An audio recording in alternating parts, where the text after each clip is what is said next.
Hi everybody, this is Gary Erickson of Erickson Architects. Let's get into it here. This is a nice garage replacement job. I think this could spread all over Toronto. There's so many garages need replacing. Here's an old photograph of the garages area.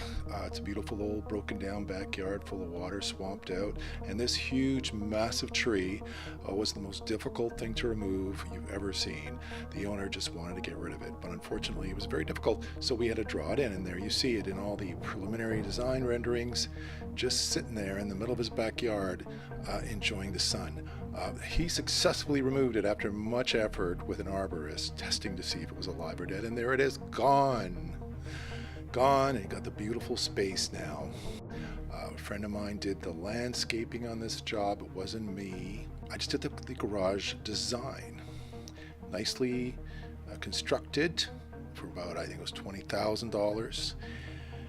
Owner's very happy with it. Kind of matches everything with the existing house well. There's the infamous barbecue got stuck next to the house. It was supposed to be in blue out there, but unfortunately I think it's too far from the fridge.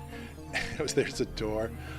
These are some of my original drawings. I just started using Revit. I wanted to use this little job as my prototype Revit drawing, so I really put a lot of time and effort into each detail and every elevation. So you see them all here. Here's a dividing line between the properties. Here's an exploded view, taking it all apart. Revit's great at this kind of thing.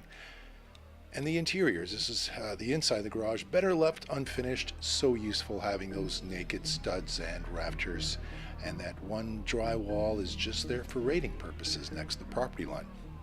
He chose the glass overhead doors, much better. Now this elevation you're going to see, it's like 1 foot on center studs. It's very high but sloped down roof, optimal for the conditions, gives you a lot of space but keeps a low profile. Sheds water to the back and to the front, not to the side of the property where the property line is.